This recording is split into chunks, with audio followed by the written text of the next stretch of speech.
13 la semana pasada y nos quedamos en el verso 18, entonces vamos a continuar ahí. Si me acompaña orando, dele gracias a Dios. Señor, Padre Celestial, te damos gracias, nos has traído y estamos convencidos de el poder de tu palabra, el poder transformador, la seguridad de tu escritura, Señor, de cómo es alimento, cómo nos sustenta, nos nutre, nos edifica, cada día nos va rectificando en el camino y va enderezando nuestro camino para ir conforme a tu propósito y voluntad. Te damos la gloria, bendice a mis hermanos, llénalos de tu presencia, que tu palabra traiga esa limpieza que trae cada día, como lo aprendíamos, ese lavar de pies de este caminar que vamos llevando, Señor, en nombre de Jesús, amén.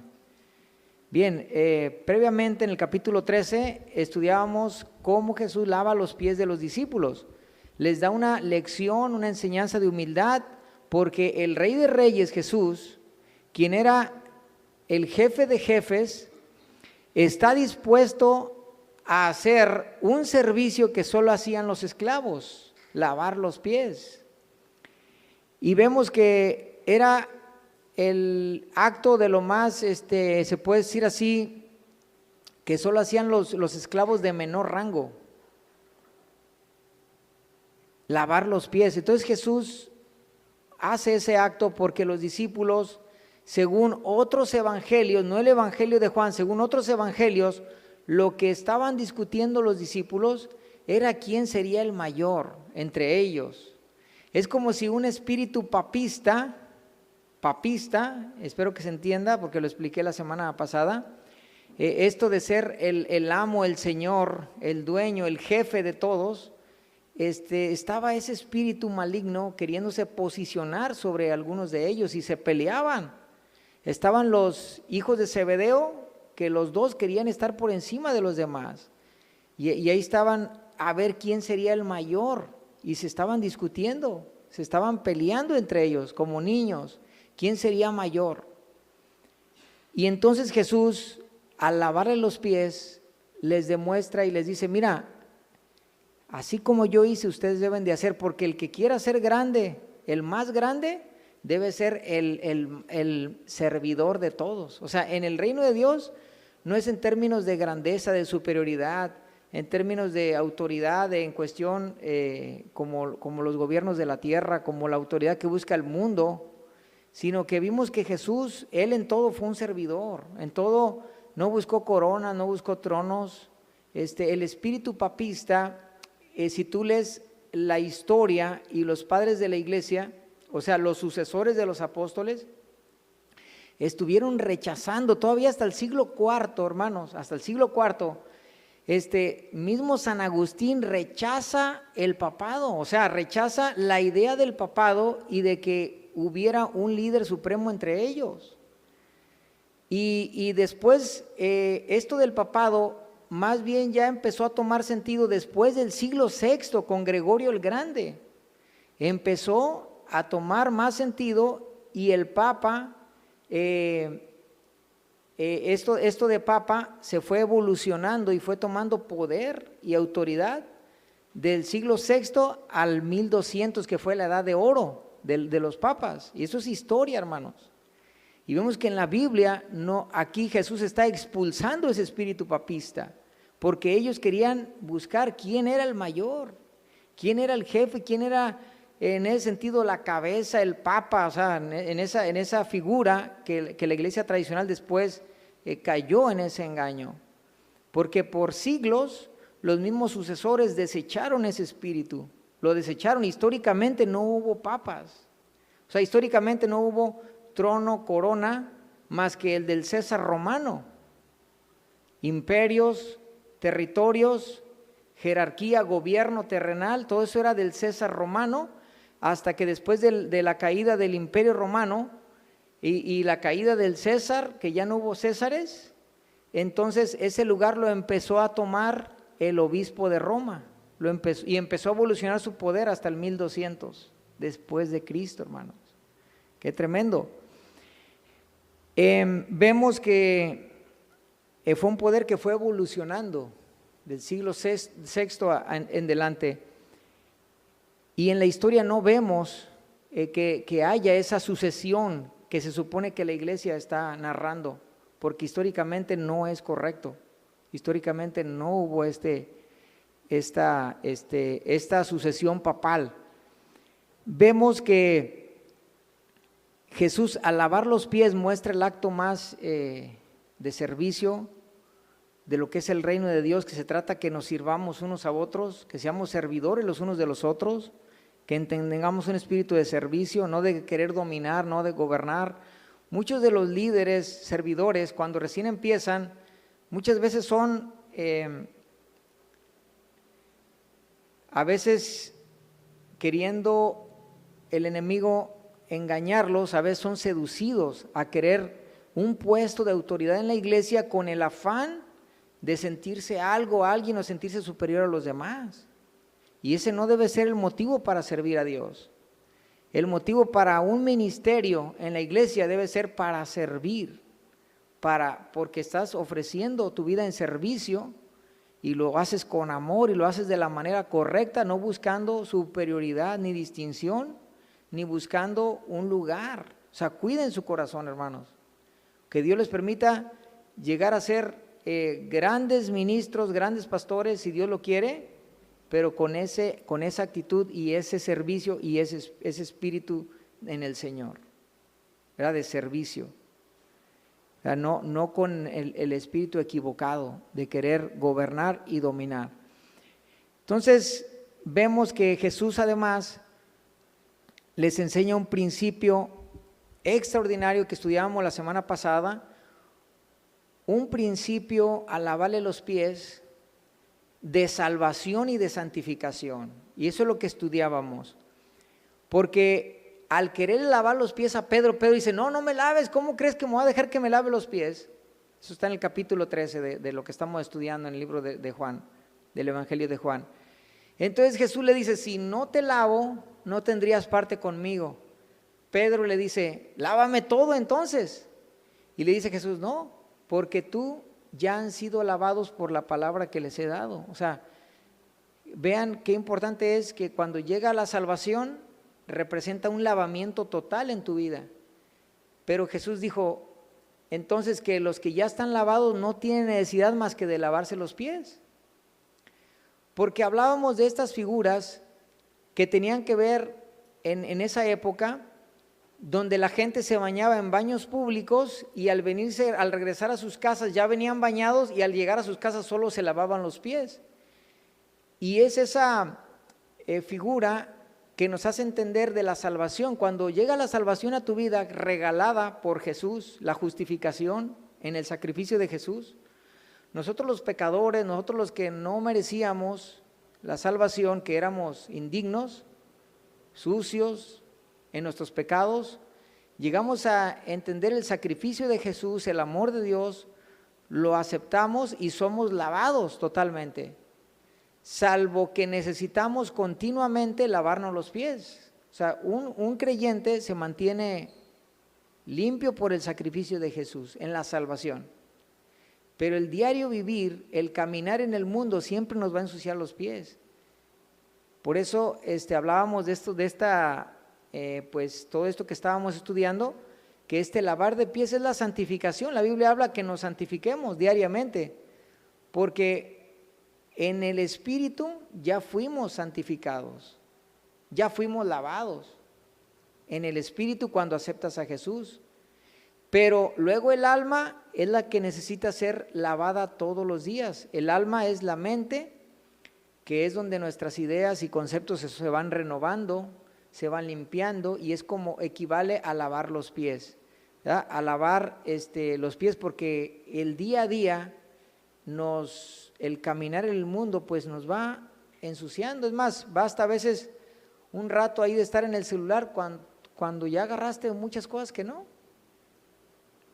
te afanaste ahí, te inclinaste, y cuando acuerdas ya viste cosas que no debiste haber visto, y ya eso ya te ensució. Y eso equivale como cuando te ensucia los pies. Entonces hay que lavar, y lavar hábitos también, y lavar malos hábitos. Entonces, en general, el cristiano es lavado en Cristo, pero necesita un lavamiento diario de pies, porque en Cristo ya somos lavados. Y es la idea que Jesús les está dando a entender. Ustedes ya son lavados, ya están limpios, solamente lávense los pies. Y el asunto es de que pues esto habla de esta santificación. Espero que haya quedado claro, que no haya dudas, para continuar en el verso 18. En el verso 18 dice: no hablo de todos ustedes, yo sé a quienes he elegido, mas para que se cumpla la escritura, el que come pan conmigo levantó contra mí su calcañar. O sea, hablando de la traición de Judas, ya había mencionado Jesús en el verso 10 y 11 la traición de Judas. Y mencionaba que ahí en el verso 10 y 11, que dijo: todos ustedes están limpios, y aunque no todos. Y luego habla de la traición de Judas en el verso 11. Entonces, al llegar al verso 18, está diciendo lo que dice el Salmo 41, verso 9. Es decir, la traición de Judas estaba profetizada y Jesús la está anunciando. Y está, ve nada más la exactitud de la profecía, cómo la profecía de Jesús, de la vida de Jesús, de la obra de Jesús y de lo que ocurre alrededor de la muerte de Jesús, está llena de detalles como ese de la traición de Judas, profetizada en los Salmos. Salmo 41, 9. Y dice el Salmo: el que come pan conmigo levantó contra mí su calcañar. Es algo muy tremendo. Analicemos que aquí Jesús le acaba de lavar los pies a los discípulos y también le lavó los pies a Judas. Ahí estaba. Fíjate cómo este salmo, hermano, la exactitud de este salmo con lo que está haciendo Jesús. Jesús, ¿qué estaba haciendo con los discípulos? Lavando los pies.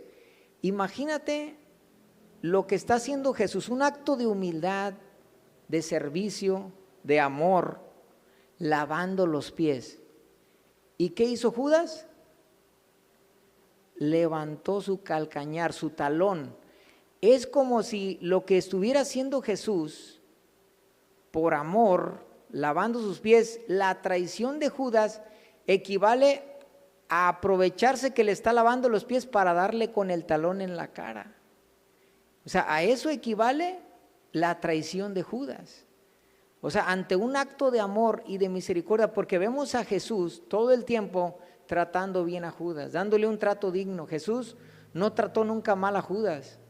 O sea, en el sentido que lo despreciara, lo maltratara, lo humillara o algo, no. O sea, le dio el mismo trato que los demás. Y aún así Judas, de su propia voluntad, decide en su corazón ir guardando ideas contra Jesús. Y decide ir alimentando la traición. Y decide estar robando de la bolsa. O sea, mantenían una vida doble, una vida simulada dentro del ministerio de Jesús. Era un traidor, no aceptaba plenamente la obra de Cristo, aún viendo sus maravillas, habiendo escuchado su palabra. O sea, con todo recibió el mismo trato, el mismo mensaje, la misma formación, pero él en su corazón estaba ocurriendo otra cosa. Y ahí es donde vemos en la parábola del sembrador cómo la misma semilla tiene el poder de dar fruto, pero cae en diferentes tierras donde no germina adecuadamente. Y cuando cae en buena tierra, germina y da fruto. Y la parábola del sembrador, Marcos 4, explica la parábola del sembrador, habla de que cuando la semilla cae en buena tierra da fruto, pero mientras caiga en mala tierra no va a dar buen fruto la semilla. Por eso la semilla tiene que caer en un corazón renovado, en nacidos de nuevo. Porque si una persona no nace de nuevo, esa tierra no va a estar preparada y limpia. Por eso el mensaje de salvación es para que las personas nazcan de nuevo y entonces su tierra está acondicionada, su tierra está preparada. ¿De acuerdo? Entonces, en Marcos 4 habla de cómo en el sembrador cae en espinos, en pedregales, inclusive junto al camino, donde está la tierra pisoteada. Pero cuando cae en buena tierra, pues da fruto. Entonces, ¿el problema cuál es? ¿La palabra? No, la Biblia no es el problema. ¿El problema cuál es? La tierra donde cae, o sea, las personas, el corazón de las personas. Y aquí Judas mantuvo una simulación y entonces Satanás fue llenando su corazón de engaño hasta que entonces traiciona al Señor. Miren, muchas veces, hermanos, el Señor nos habla de una manera y de otra y luego no hacemos caso. Decidimos hacer lo que a nosotros mejor nos parece, a pesar de que la Biblia dice. Y cuando estamos actuando así, estamos rebelándonos ante el Señor y estamos alimentando algo a la inversa de la fe, como si el maligno estuviera sembrando en el corazón ese rechazo de la palabra, esa obstinación, esa terquedad, cuando no somos obedientes a la palabra, hermanos. Y es algo muy importante, porque ahí es donde mucha gente que recibe la palabra se puede malformar, a pesar de que estaba recibiendo la misma formación de Judas que los demás. Judas creció torcido. Toda la vida cristiana, hermanos, se trata de mantenernos en el amor de Cristo. Y cuando nos salimos de su amor, es cuando entonces estamos fuera del propósito. Y es cuando nos ensuciamos los pies. Y es cuando necesitamos retomar y lavar los pies y volver al camino. Volver al camino de gracia, del propósito de Dios. Volvernos a la comunión, al amor de Cristo. Esta mañana Dios te invita a lavarte de cualquier cosa que te impida que te mantengas en la cercanía. Y no solo de la cercanía, sino de la sinceridad del amor de Cristo. Dios te invita a que te laves de cualquier cosa. Jesús se anticipa a la traición y vemos que la Biblia habla en este salmo de esta traición de Judas y vemos que estaba profetizado. Esta escritura nos revela el poder, la omnisciencia de nuestro Dios, de la soberanía de Dios en sus propósitos de conocer las cosas, cómo Dios lo sabe todo, cómo Dios sabe aún el futuro, nos avisa el porvenir y Jesús está anticipando antes de que ocurran las cosas. Fíjate que la Biblia no solamente profetiza la traición de Judas, profetiza cada detalle de la muerte de Jesús. Profetiza, por ejemplo, cuando Pedro le iba a negar y le dice todavía, mira, antes de que cante el gallo, 3 veces me vas a negar. Fíjate la omnisciencia, o sea, de saber el futuro, cosa tremenda, hermanos, del poder de Dios. Todo Isaías 53 es una narrativa de la muerte y resurrección de Jesús, todo el capítulo. Todo el Salmo 22, hermanos, te vas a sorprender si tú lees el Salmo 22, porque a lo mejor habías leído el Isaías 53. Cómo habla de su muerte, de por qué moriría el Mesías. Pero el Salmo 22 nos cuenta detalles de la muerte de Jesús. Y la parte que más resalta es el verso 17 cuando dice, contar puedo todos mis huesos, entre tanto ellos me miran, lo que lo están mirando a la hora de su muerte, dice, repartieron entre sí mis vestidos y sobre mi ropa echaron suertes. Repartieron entre sí mis vestidos. y sobre mi ropa echaron suertes. Fíjate cómo se profetiza cuando reparten la ropa, ¿verdad? Pero estaba el manto de Jesús y estaba la ropa de Jesús. Y a una, como era de una sola pieza, mejor echaron suertes, mientras que la otra parte de la ropa la partieron. Y fíjate cómo están esos detalles ahí, en el Salmo 22. Qué cosa más tremenda. Cuando estudiamos la profecía en los temas de los miércoles, estudiamos la seguridad de la Biblia, vimos cómo la Biblia es profética. Y estudiábamos cómo las profecías, el Antiguo Testamento fue encontrado en los rollos del Qumran, en el Mar Muerto. La Biblia, o sea, el Antiguo Testamento de hasta 2 siglos antes de Cristo, demostrando que ya estaba escrita el Antiguo Testamento, ya estaba escrito para cuando Cristo cumple todo eso. Todo esto en los Salmos, en Isaías, demostrando que realmente Jesús es el Mesías, que realmente es el que había de venir, el que nos dictan las Escrituras que iba a ser el Mesías. Por eso nadie más puede usurpar el lugar de Jesús. Por eso no hay otro Cristo, por eso no hay otro Jesús, porque Jesús dijo, muchos se levantarán, pero ninguno cumple profecías, solo Jesús. ¿Cuántos dicen amén?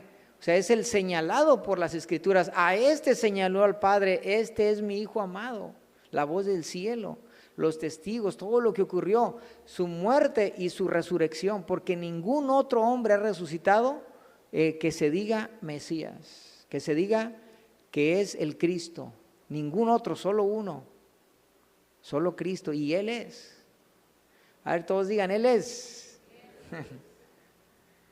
Cuando a veces encontramos un parecido con alguien, decimos, no se parece, Él es, ¿verdad? Así entre mi hermano y yo a veces que vemos algún parecido ahí. ¿Y sabe qué? Él es, Jesús Él es el Cristo. En cuanto a esta omnisciencia, hermanos, Dios nos ha guiado a su pueblo en la vida de nosotros, en la vida de otros cristianos, a predicarle a personas con urgencia, con prontitud. Predícale a fulano con una prontitud que viene a nuestros corazones. Predícale a fulano para que reciban la salvación, porque su muerte está cerca. De muchas personas que han muerto, que le predicas y ¡fum!, al otro día ya se murieron.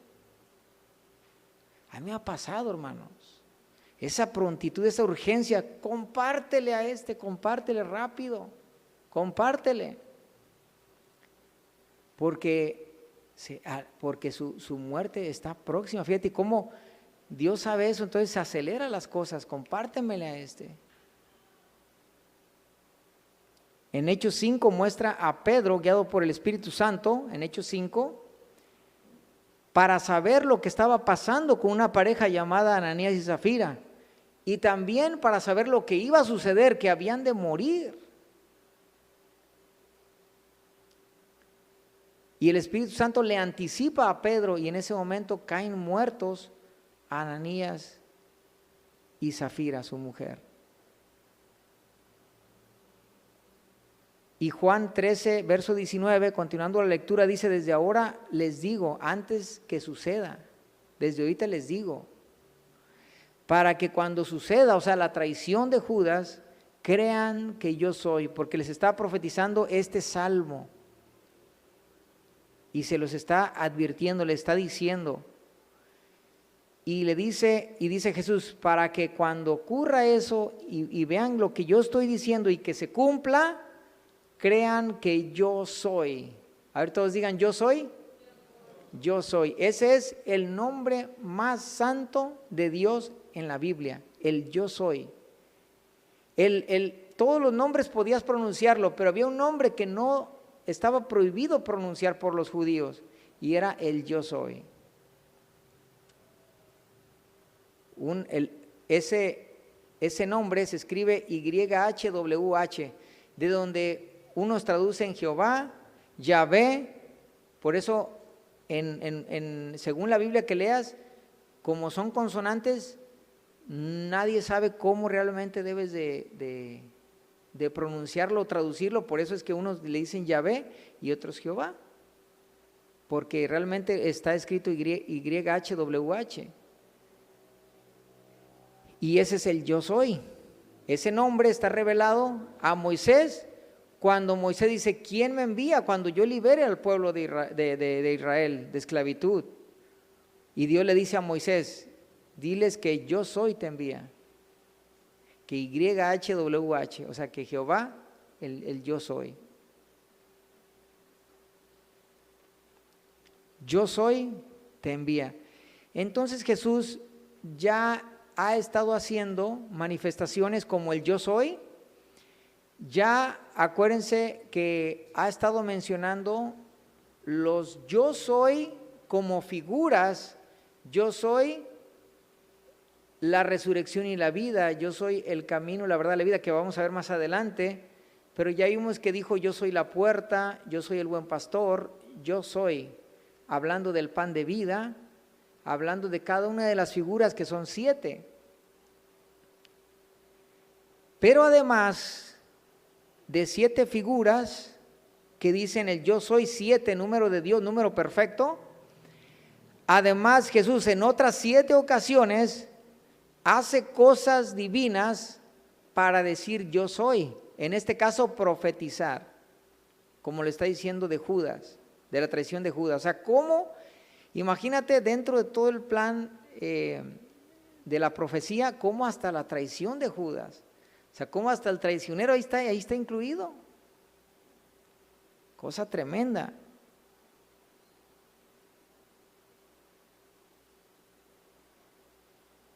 Entonces el yo soy, por ejemplo, cuando le dice en Juan, mismo Evangelio, 4:26, en el capítulo 4, verso 26, la samaritana dice, sé que ha de venir el Mesías.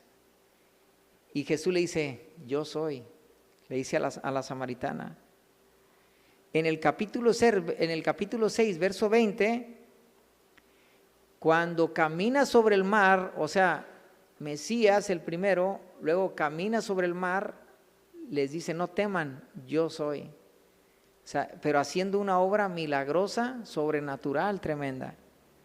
En el capítulo 8, verso 24, fíjate lo que dice. Por eso les dije que moriréis en vuestros pecados, le dijo a los fariseos. Porque si no creéis que yo soy, en vuestros pecados moriréis. Si no creéis que yo soy, o sea, Jesús le dice a ellos que crean, o sea, que Él es el yo soy, el que había de venir. Fíjate qué tremendo. Porque estaba profetizada la venida de Jehová, la venida de la roca de salvación, la venida de, más que el Mesías, el carácter divino del Mesías. Por ejemplo, en Isaías 9:6, en Isaías 14, habla de esa divinidad de Cristo, porque sería llamado admirable consejero, Padre eterno, Dios fuerte. O sea, porque Cristo hereda los títulos del Padre, porque es heredero de todo, y todo fue creado por medio de Jesús y para Jesús. Así dice la Escritura. Escrito está, hermanos. Entonces, por eso es que la visión cristiana bíblica, inclusive por los primeros siglos, fue la divinidad plena de Jesús. Y Colosenses, como lo hemos estado repitiendo casi en cada capítulo, Colosenses 2, 9 y 10, habla de la plenitud de la deidad de Cristo y que nosotros estamos completos en esa plenitud divina de Cristo, en la plenitud divina de Jesús. Por eso la visión cristiana en los primeros siglos siempre fue que Jesús era Dios, junto con el Padre. Ahora yo les pregunto, ¿cómo lo está revelando Juan desde el capítulo 1? ¿Me lo pueden poner de favor? Fíjate cómo se revela el Evangelio, hermanos. Cómo se revela el Evangelio desde el principio. ¿Qué dice ahí? Bueno, todavía no lo ponen, ¿verdad?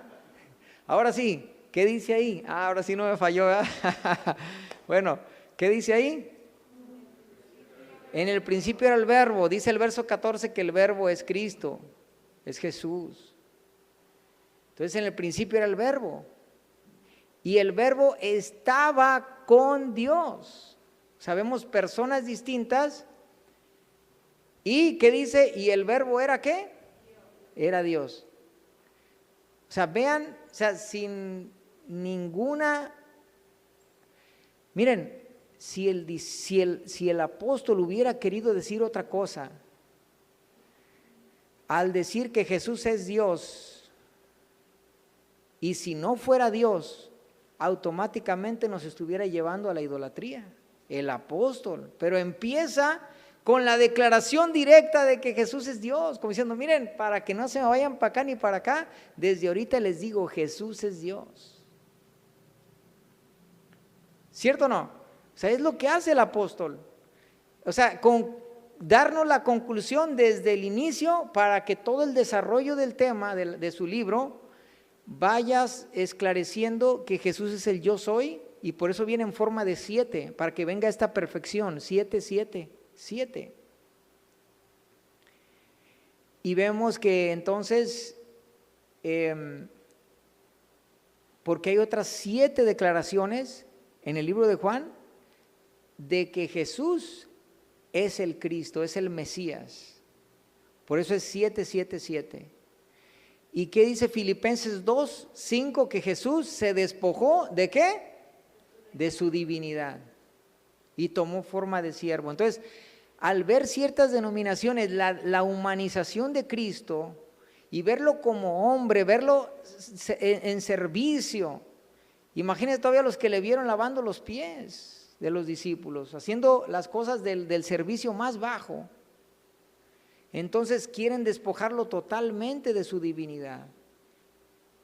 Pero vaya sorpresa, la palabra de Dios nos dice que es él que se humilló, ahí en Filipenses 2, que se humilló hasta lo sumo. Dice, por eso Dios le dio un nombre que es sobre todo nombre, para que en el nombre de Jesús se doble toda rodilla de los que están en el cielo, en la tierra y debajo de la tierra. Hermanos, los demonios que estaban en el Gadareno eran una legión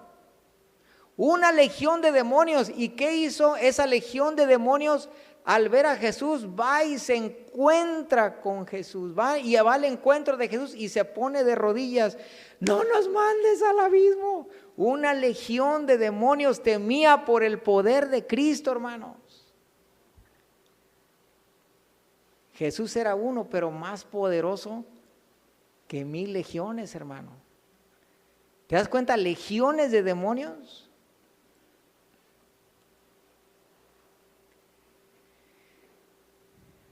Imagínate el demonial que había habitando en un solo hombre. Ese hombre rompía cadenas, nadie podía con él. Pero al ver la gloria de Jesús, aún en su humanidad, los demonios se postran y solicitan permiso. Por favor, Jesús, no nos mandes al abismo, has venido a atormentarnos. Si los demonios pudieran contra Cristo, hermanos, ahí hubieran hecho algo, pero de lo contrario se someten, se humillan, porque todo nombre está sujeto al nombre de Jesús, a la autoridad de Cristo, hermanos.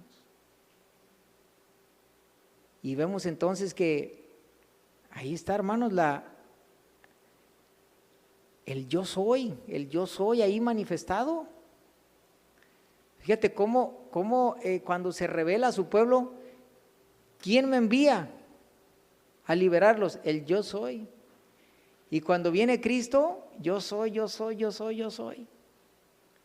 Porque Cristo hereda todos los títulos de Jehová.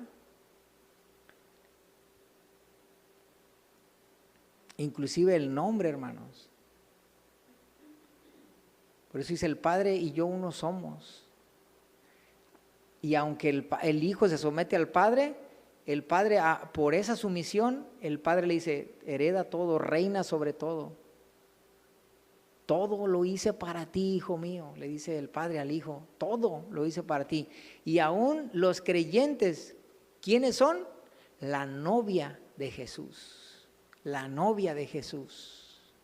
La iglesia, los creyentes, los lavados en su sangre, son la novia de Jesús. Por eso imagínate el amor y el respeto que debemos de tenerle a Cristo y la contemplación de ubicarnos en qué papel juega Jesús para nosotros. Qué tremendo, hermanos. ¿Cuánto dicen amén?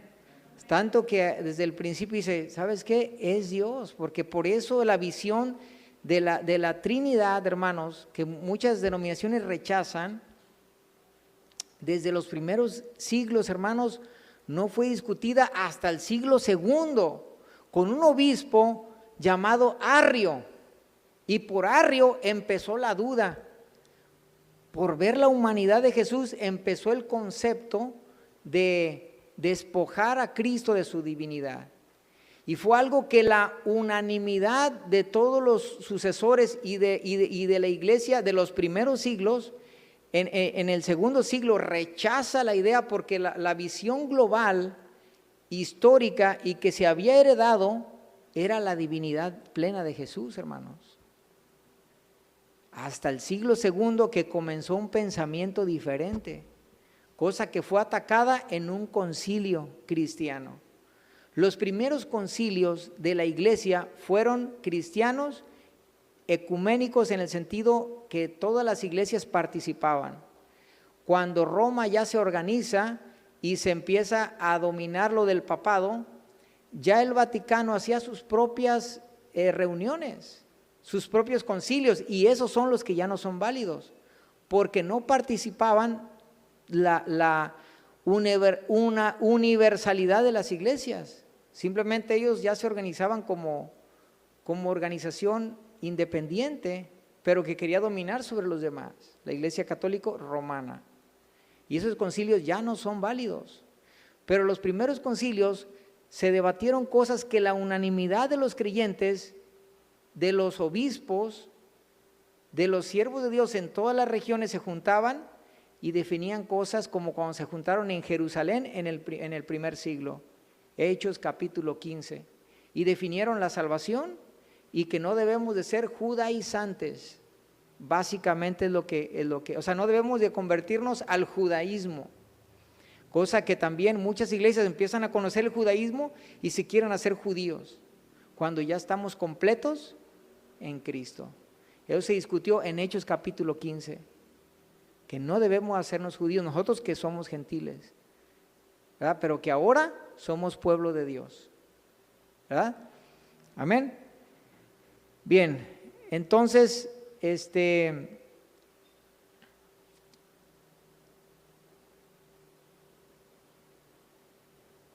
también vuelve a usar otro yo soy Jesús. Fíjate, el del 8:24, si no creen que yo soy, en vuestros pecados moriréis. O sea, fíjate la importancia de reconocer a Jesús como el yo soy para no morir en los pecados. Si no crees que yo soy, o sea, si no tienes una correcta identidad de Jesús para aceptarlo como Él es, en vuestros pecados, ¿qué? Moriréis. Por eso la divinidad plena de Jesús es muy importante, porque la esclarece claramente el Nuevo Testamento.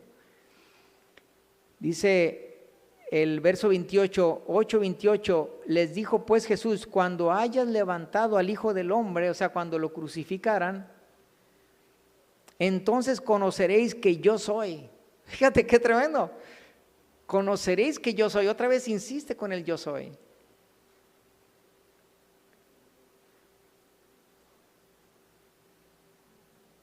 ¿Por qué? Porque cuando fue crucificado y se vino el terremoto y el velo del templo se rasgó y hubo una oscuridad, ¿qué dijo la gente? Verdaderamente este era el Hijo de Dios, verdaderamente era el Mesías profetizado, verdaderamente. porque hubo esas señales y cuando lo crucificaron cumplieron la escritura, que lo habían de rechazar, que lo habían de crucificar. Estaba profetizado también.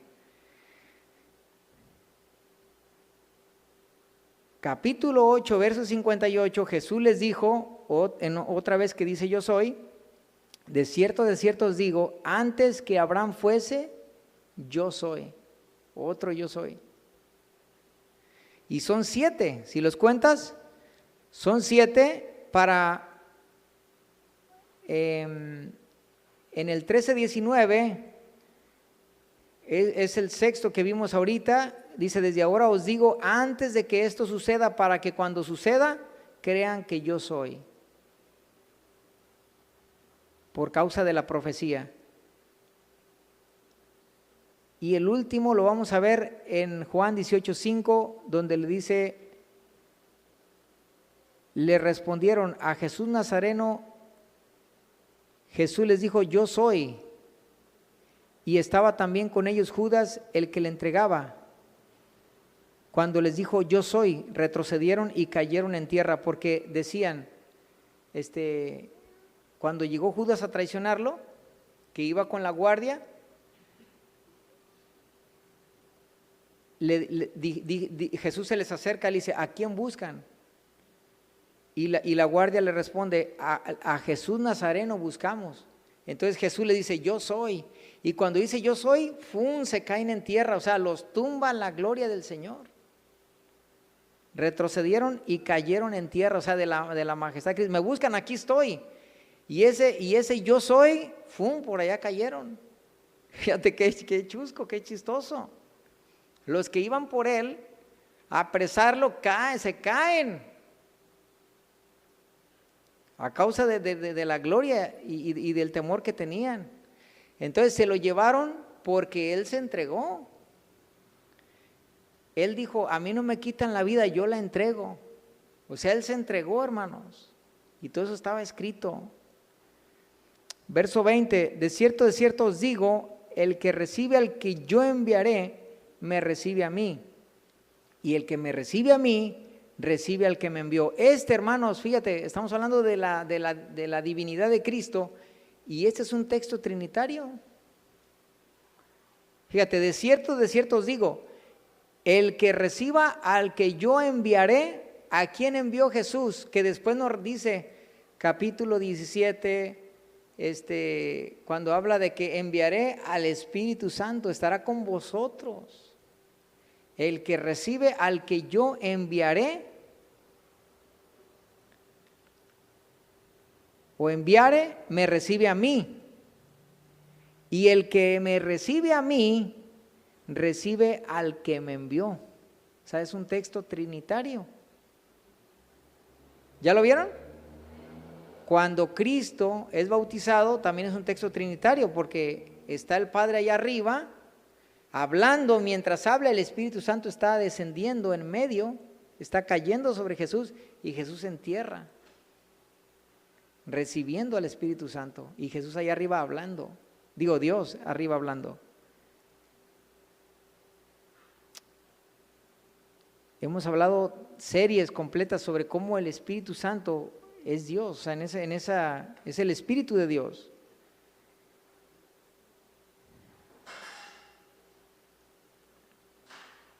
Bien, entonces, verso 21. Habiendo dicho Jesús esto, se conmovió en espíritu y declaró y dijo, de cierto os digo que uno de ustedes me va a entregar. O sea, vuelve, después de hablar todo esto, vuelve a retomar lo de la traición de Judas. Entonces los discípulos se miraban unos a otros, dudando de quién hablaba. Pues ¿quién será?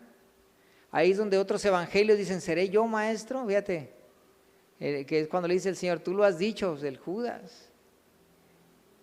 Y uno de sus discípulos, al cual Jesús amaba, estaba recostado al lado de Jesús. Esto era Juan. La Biblia nos habla de Juan siempre recostado, y que era el discípulo amado, así dice la Biblia, era el más íntimo de todos los apóstoles.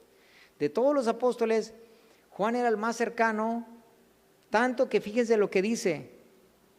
Entonces, recostado cerca del pecho de Jesús, le dijo, Señor, ¿quién es? O sea, Juan le preguntó, porque en el verso 24 le dijo Pedro, fíjate, Pedro no le tenía la suficiente confianza a Jesús para que le preguntase quién era ese que lo iba a traicionar. Y le dice, a este pues hizo señas Simón, Pedro. A este discípulo amado le hizo señas, dile, que te diga, ¿quién es? Entonces esto nos habla de la cercanía que tienes con Jesús, nos habla de esa confianza con la que podemos dirigirnos a Él. Y también nos habla de que mientras más intimidad tengas con Cristo, confianza para acercarte, los misterios de Dios son revelados. Y Dios revela sus misterios, dice la Escritura, a aquellos que le temen. Dice el Salmo 25:14, la comunión íntima de Jehová es con los que le temen, y a ellos hará conocer su pacto. O sea, Dios revela cosas grandes. A Daniel le reveló todo el misterio del mundo, de lo que iba a acontecer en tiempos futuros con Israel y cuándo sería restablecido, y le da fechas y le da tiempos, edades y periodos de gobierno que iba a haber en el mundo. Profetiza los gobiernos que hubo antes de Cristo, los imperios que habían de gobernar. Cosa tremenda en el libro de Daniel, hermanos. Le reveló cosas profundas y poderosas. A Pablo le reveló el reino de Dios, tanto que fue llevado al tercer cielo, dice, de las cuales no me es lícito hablar. O sea, estaba prohibido, te voy a mostrar esto, pero no le vayas a decir a nadie. Imagínate qué tremendo.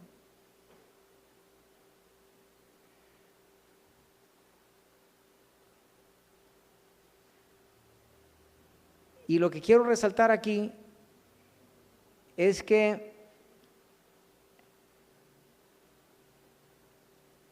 le revela las cosas íntimas al discípulo amado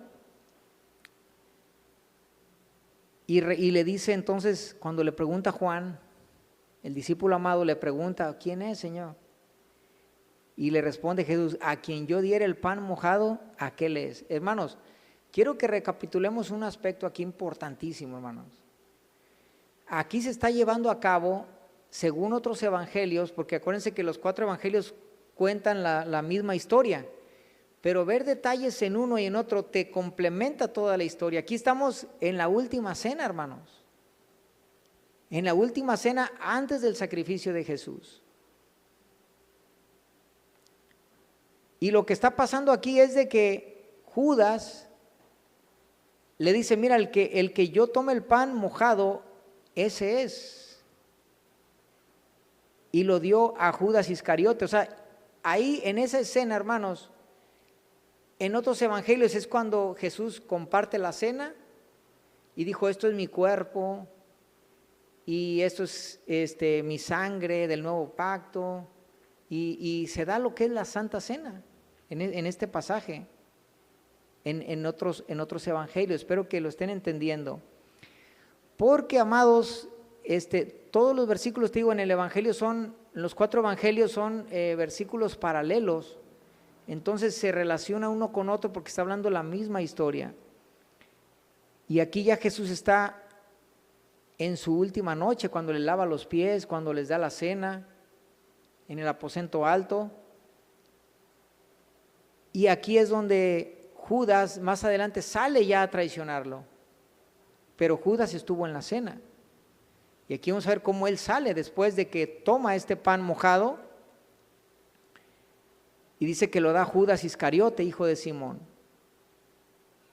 Y quiero que entendamos algo bien importante aquí, hermanos, porque Jesús todo lo que está diciendo le está profetizando a Judas, entonces tiene tiempo de recapacitar. Ya le había lavado los pies, ya le había citado proféticamente la palabra, y ahora estas palabras son para prevenirle, sin rodeos, a quien diere este pan, entonces moja y le da el pan, y le da la oportunidad para cambiar de opinión.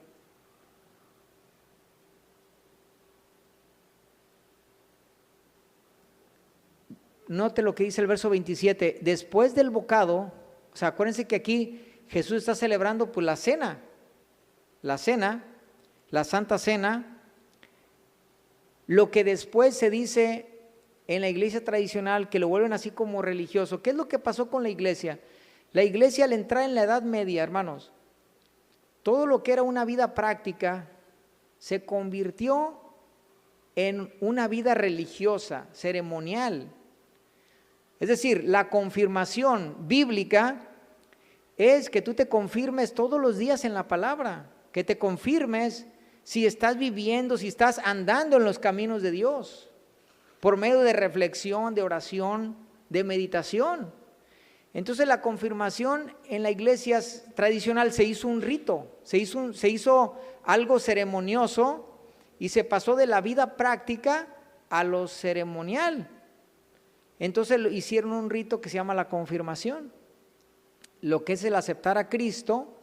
Cuando una persona reconoce a Jesús, su Salvador, que tú le predicas y se convierta, se hizo una práctica religiosa llamada la primera comunión, ¿verdad? Pero entonces la iglesia ha hecho, y lo digo como análisis, hermano, porque aquí venimos a estudiar y a aprender, y descubrimos entonces que también lo de la Santa Cena, lo que era una cena real, literal, un convivio entre la iglesia, una cena real, cenar, como lo hizo Jesús, y reparte el pan, y cenaron, y comieron, y dice, esto es mi cuerpo, ¿verdad? Obviamente su cuerpo todavía no se sacrificaba. Entonces yo pregunto, ¿la Santa Cena original, era literalmente el cuerpo de Jesús, sí o no? Literalmente, o sea, se había convertido ese pan en el cuerpo de Jesús. No, porque su vida todavía no la derramaba, su vida todavía no la entregaba. Entonces, ¿qué es esto? Un simbolismo. Esto es mi cuerpo. Jesús dijo muchas veces, yo soy la puerta. No por eso Jesús va a ser una puerta, o yo soy la vid, no por eso Jesús va a ser un árbol. Dijo, este pan, yo soy el pan, no por eso Jesús va a ser un pan literalmente. Jesús enseñó cuando dejó la cena, dijo, hacer esto en memoria de mí, en memoria, porque lo que se iba a recordar en memoria cuando celebráramos la cena era el sacrificio de Jesús. Ese es el propósito. O sea, que cuando la iglesia participe de la cena, ahora, ¿cuánto les ha tocado aquí que celebramos la cena? A ver, levanta la mano. ¿Cuántos han estado aquí cuando celebramos la cena? Si se fija, ¿por qué no lo hacemos cada semana? Por la razón de no hacerlo una práctica religiosa que pierda valor. Entonces, nos enfatizamos en una reunión especial donde hablemos del tema y le demos una solemnidad y la gente lo entienda y participe de la cena. Porque Judas participó indignamente de la cena del Señor. Y fíjese lo que pasó ahí. ¿Qué dice el verso 27? Y después del bocado, o sea, porque estaba tomando la cena, Satanás entró en él. A ver, hágale así. Ahora hágale así al que está a su lado para que despierte, no se crea, no tanto. Pero sí, fíjese que es cosa tremenda, hermanos. ¿Sabe qué? Por favor, hermanos, vamos a poner mucha atención aquí. Pongan atención, hermanos, miren nada más. La iglesia tradicional, todos los días la gente va cada domingo y no quiero juzgar. Yo creo que va a haber gente ahí que lo hace con solemnidad y lo hace bien, lo de la cena. Pero estaré de acuerdo conmigo que nosotros mismos que participamos antes, lo hicimos sin un entendimiento y participamos en hipocresía, juzgando a los demás, sin discernir el cuerpo. O sea, cuando estábamos allá, ¿cierto o no? ¿A poco no? Entonces, fíjese una cosa, se supone que es para recibir, dicen ellos, a Cristo, y fíjese a quién recibió Judas. ¿Sí lo está viendo? O sea, como un rito, para una persona, la Biblia dice en Corintios, cuando habla de la cena del Señor, el que bebe indignamente la cena del Señor, juicio come y bebe para sí. Judas bebió juicio, hermanos. Yo no estoy diciendo que uno reciba a Jesús cuando participa de la cena, no, la tradición así lo enseña. Porque la verdad bíblica, uno acepta a Jesús y te conviertes en un templo vivo. Fíjate cómo el aceptar a Jesús dice, mi espíritu está en ustedes, y nos convertimos en templo vivo de Dios, porque Cristo habita por medio de su Espíritu Santo en nosotros. ¿Cuánto dicen amén? Porque los tres son uno. Si te fijas, Jesús a veces se apropia el Espíritu Santo como que es de Él o como que viene de Él. Pero a veces la Biblia lo asocia con el Padre, porque los tres son uno. Nosotros somos tres: espíritu, alma, todo lo que es la mente es el alma, emociones, sentimientos y el cuerpo. Y a veces tiene la voluntad, una en el cuerpo, otra en el alma y otra en el espíritu. ¿Cierto o no? Porque a veces tu espíritu dice, voy a ir a predicar, pero tu cuerpo dice, estoy muy cansado, no quiero. ¿Cierto? Pero luego tu mente dice otra cosa. Tu mente te puede decir, tengo mucha ropa que lavar. Y tienes varias voluntades ahí dentro de ti, como 3 personas ahí adentro de ti. Cosa tremenda. Y vemos que somos tripartitos. Y una es la voluntad del espíritu, otra de la mente y otra pero en el Señor es una misma voluntad. Y están unidos por un mismo espíritu, hermanos. Por eso la Trinidad es algo precioso, es algo hermoso. Por eso dice, donde está el Espíritu del Señor, ahí hay libertad. Y está hablando de Cristo, y está hablando de su Espíritu del Señor. Porque a veces se asocia con Cristo o con el Padre. Porque Jesús es Dios, por eso también se asocia el Espíritu a Él, el Espíritu Santo. Y por eso Jesús trata al Espíritu como un subordinado, al que yo enviaré. Yo lo envío. ¿Verdad? ¿Por qué? Porque finalmente hay una jerarquía celestial. Así como el Hijo está sujeto al Padre. Pero uno a otro se dan gloria, y el Espíritu da gloria al Padre y al Hijo. Fíjese qué hermoso.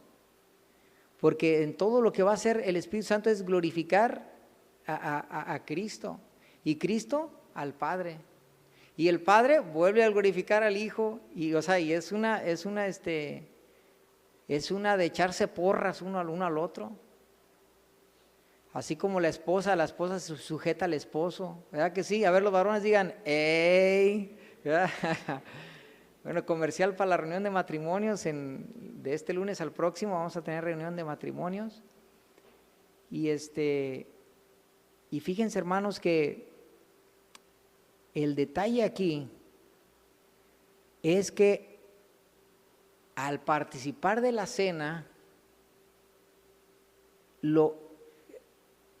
había estado rechazando a Jesús. ¿Y a quién terminó recibiendo Judas? A Satanás. Una vez más le voy a hacer así, hermanos. O sea, imagínate la gente que no sabe lo que está haciendo, lo que está viviendo, y que supuestamente todos los días, cada semana participa de la Eucaristía, tradicionalmente. ¿Con qué corazón, con qué intenciones? Se supone en su idea, en su mente, están recibiendo a Cristo. pero parece que reciben al diablo porque salen a vivir vidas totalmente en pecado, en inmundicia. No todos, pero la mayoría de las personas así viven, hermanos.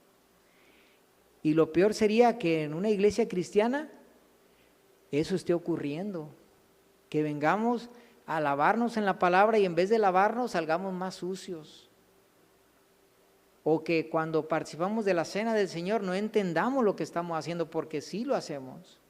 O sea, sí celebramos la cena, la que el Señor dijo, hacedlo en memoria de mí, y lo hacemos. Vamos a estar procurando de menos hacerlo unas 2 veces por año. Si Dios permite más, Dios nos va a guiar, el Espíritu Santo nos va a guiar. Pero quiero que entiendan, hermanos, que a Cristo se recibe una vez y te conviertes en un templo. Entonces, eso de que estás recibiendo a Cristo cada semana, eso no es bíblico, hermanos. No es soportable en la Escritura. Pero sí podemos celebrar la cena todas las veces que la comamos o que la tomemos, recordando lo que Jesús hizo por nosotros, no para recibir otra vez a Jesús. ¿Por qué? Porque según el Concilio de Trento y el Catecismo estipularon que las personas reciben a Jesús porque Jesús se vuelve a sacrificar y desciende de los cielos y el sacerdote lo convierte otra vez con el poder que tiene el sacerdote en la transustanciación, un término que ellos utilizan. Lo transforman a Jesús en el cuerpo en el cuerpo y la sangre de Jesús, al pan y al vino.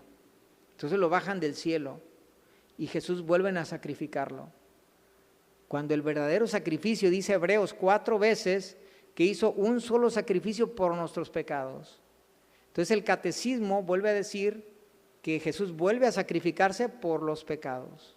Yo tengo el numeral en el que dice, el numeral 1370 y algo, 77 me parece, pero el que quiera me lo pide aparte y se lo doy para buscárselo. Entonces, eso es como antibíblico, porque Jesús dijo, hagan esto en memoria,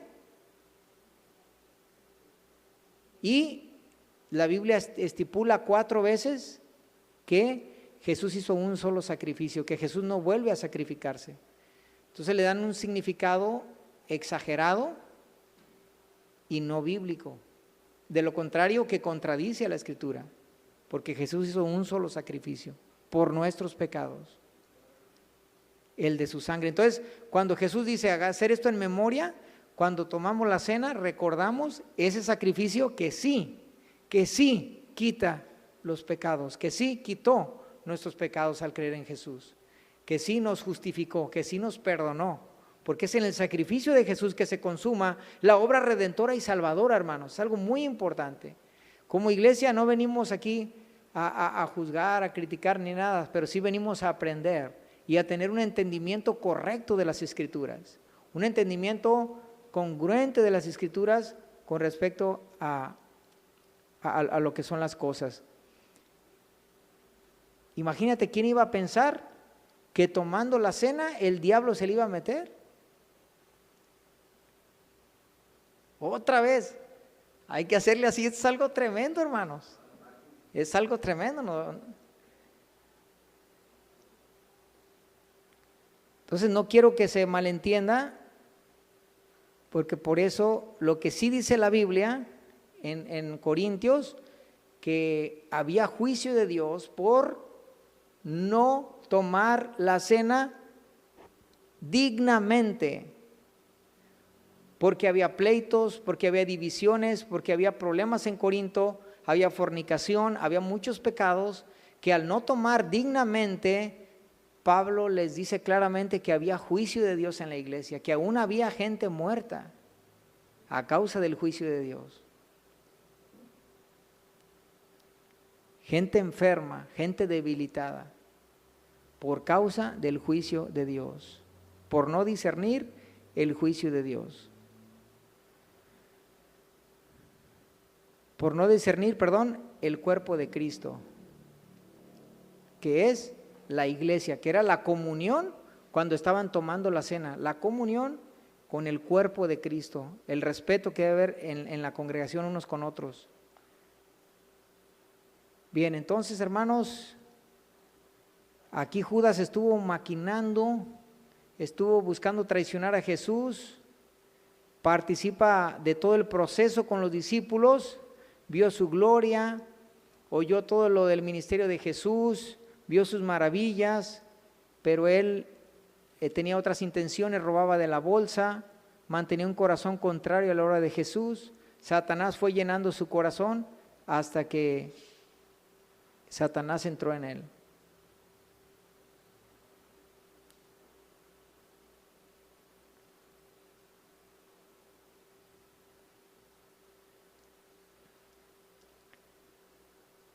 Verso 28, pero ninguno de los que estaban en la mesa entendió por qué dijo esto, porque algunos pensaban, puesto que Judas tenía la bolsa, que Jesús le decía, compra lo que necesitamos para la fiesta o que diese algo a los pobres. O sea, no entendían porque Jesús le dijo, lo que va a hacer, hazlo pronto. Porque Satanás entró en él. Entonces le dice, lo que vas a hacer, hazlo pronto. Entonces, rápido se fue a traicionar a Jesús. Y vemos que, dice el verso 30, porque cuando él pues hubo tomado el bocado, luego salió y era ya de noche. O sea, rápido salió a traicionarlo. Hablábamos en el tema anterior cómo Satanás siembra los pensamientos y el cristiano que no se defiende con la palabra, luego esos pensamientos se forman ideas, luego esas ideas conceptos, luego esos conceptos estilos de vida, y es como una persona llega a traicionar a Cristo y se hace como Judas. Cuando recién llegan los pensamientos, ahí es donde debes de combatir con la palabra de Dios. Y si no puedes, pide ayuda. Y si no puedes, hermanos, yo necesito consejo para entender esto, porque no puedo entender esto, no lo concibo. Entonces se te da entendimiento para que bíblicamente entiendas las cosas y tengas armas para defenderte.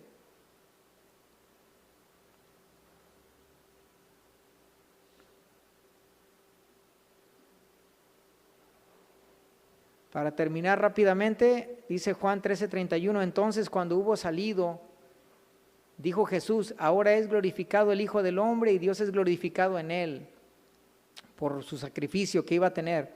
Si Dios es glorificado en él, Dios también le glorificará en sí mismo y enseguida le glorificará, refiriéndose a su resurrección.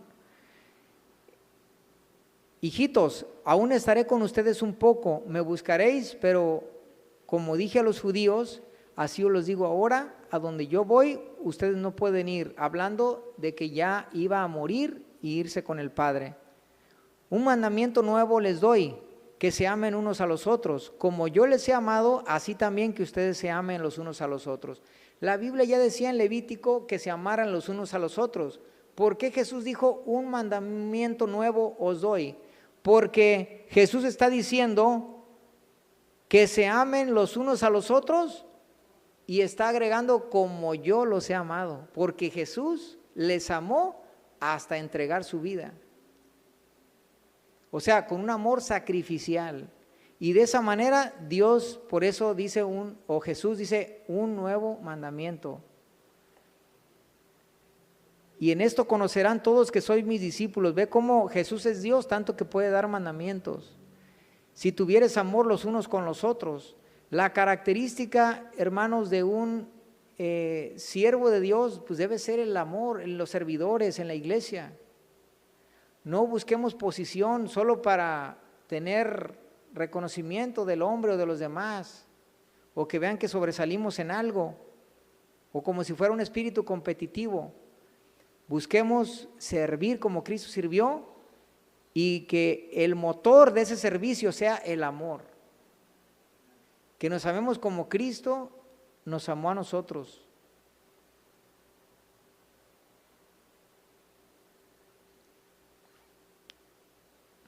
Termino con la negación de Pedro. Dice, le dijo Simón Pedro, Señor, ¿a dónde vas? ¿Cómo que ya te vas? Y no podemos ir contigo. Pues Jesús le dice, a donde yo voy no me puedes seguir ahora, mas me seguirás después. Le dijo Pedro, Señor, ¿por qué no te puedo seguir? Mi vida la daré por ti. Jesús le dice, ¿tu vida pondrás por mí? De cierto te digo que no cantará el gallo sin que me hayas negado 3 veces. porque durante los juicios de Dios, como fueron en la noche, hasta la madrugada, por eso cantó el gallo hasta la madrugada, y durante la madrugada le negó 3 veces. Y si tú lees esto a la luz de los otros evangelios, fue la noche precisamente en la que Jesús iba a ser entregado. Y Jesús sabía esta negación.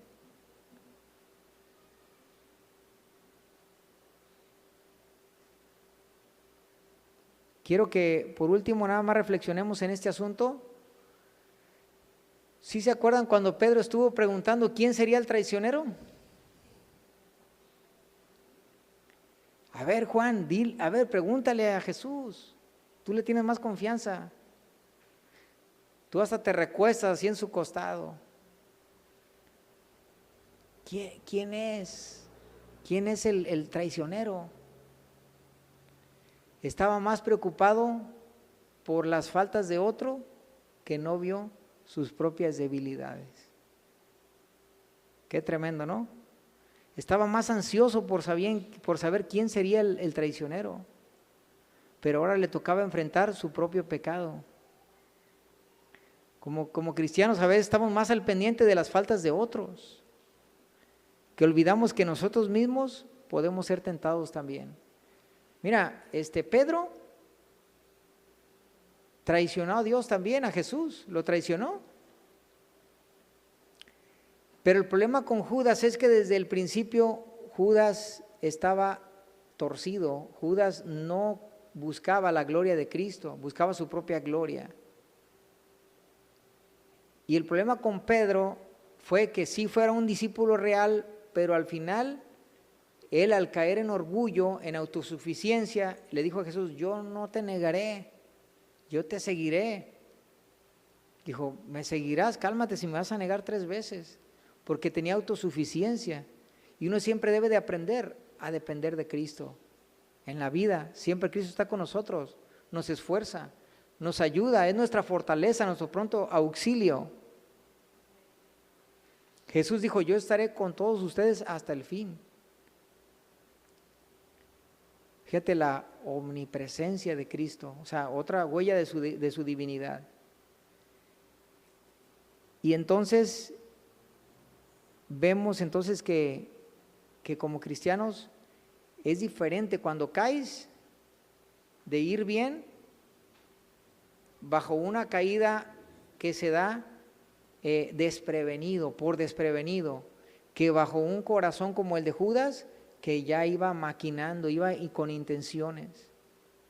Muchas veces hay personas que llegan a la iglesia y la mayoría honestamente llegamos con intenciones equivocadas, porque no teníamos un espíritu renovado, pero el Cristo nos tocó y nos transformó, entendimos su amor, como decía la hermana Gina, valoramos su sacrificio, comprendimos lo que hizo por nosotros, nos transformó, nos lavó y nuestras motivaciones fueron limpiadas, nuestros motivos fueron lavados y seguimos al Señor, pero de repente tenemos que tener cuidado para no ser presa fácil de Satanás, como lo fue Pedro, porque Pedro cayó.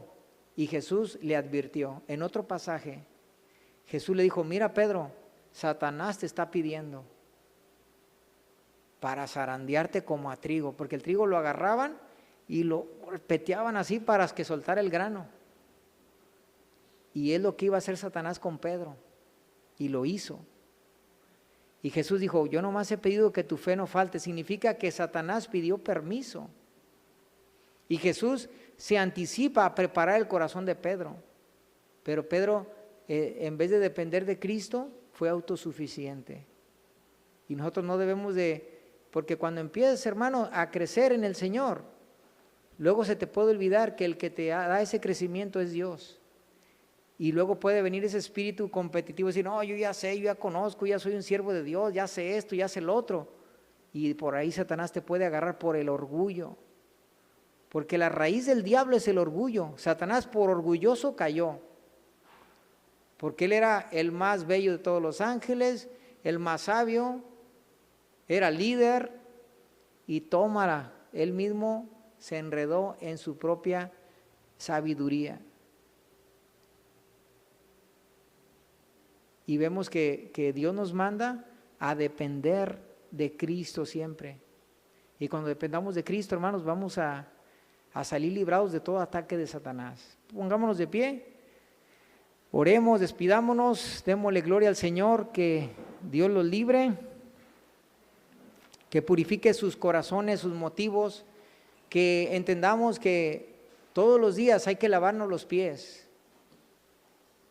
Cristo lava nuestros pies todos los días con su palabra. El agua con la que lava es la palabra, agua purificadora, que lava nuestros pies. De este andar, hay un andar que nos ensuciamos todos los días y tenemos que entrar en ese lavamiento, aunque nuestro cuerpo, nuestro ser ya ha sido lavado en Cristo. Amén. Vamos a orar, cierra sus ojos. Gracias, Señor. Aprendimos muchas cosas hoy y queremos darte la gloria, reconocer que es un tiempo para ti, que aunque estemos cansados, nuestro corazón está contigo y dispuesto a recibir la palabra, dispuesto a hacer cambios, a hacer ajustes en nuestra vida, a ser lavados, Señor, en este simbolismo donde tú lavas nuestros pies, Señor, por medio de tu palabra, con esa agua purificadora. A medida que caminamos contigo, Señor, tú nos vas lavando. En ese caminar nos vamos ensuciando tal vez, pero tú nos vas perfeccionando.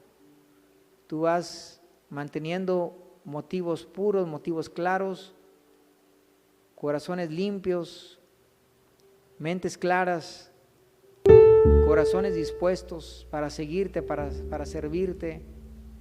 Gracias, Señor, por la obra que tú hiciste en la cruz. Queremos valorarla, queremos apreciarla, queremos reconocer tu sacrificio, Señor. Gracias te damos la gloria. Queremos estar en armonía, en paz, agradecidos. Te agradecemos, Señor. Te bendecimos, Señor. Gracias. Ponga su mano en su pecho y dígale: Señor, aquí está mi vida, aquí está mi corazón. Aquí está mi vida en servicio a ti, en adoración. Gracias, Señor, por la vida. Líbrame de malas intenciones. Crea en mí un corazón recto, con buenos motivos, limpio delante de ti, Señor, para servirte, seguirte, Señor. Ser guardado de este mal, de todo mal, Señor. Ser guardados en este mundo. Tú me has limpiado con tu sangre, con tu sacrificio. Señor, que cada día yo pueda aprender a lavar esos pies que se ensucian, Señor, a ser lavado, a exponerme ante ti para ser lavado, Señor, de cualquier mal motivo que nos aparta de esta comunión. Gracias, Señor. Gracias por tu salvación y gracias por el lavamiento diario que haces a nuestra vida, en esa santificación, en ese cuidado que vas teniendo cada día, Señor. Te damos la gloria, queremos adorarte, Señor. Quiero estar en tu presencia y poderte contemplar. Necesito estar contigo. Necesito estar contigo. Necesito adorar. Necesito adorar. Quiero estar en tu presencia. Y poderte contemplar. Necesito estar contigo. Necesito adorar. Dame de beber de tu manantial.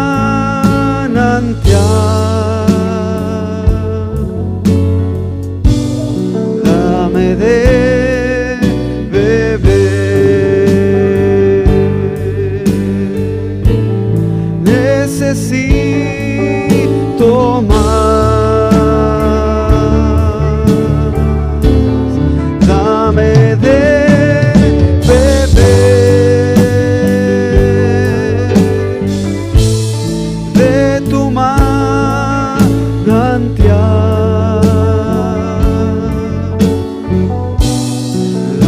dame de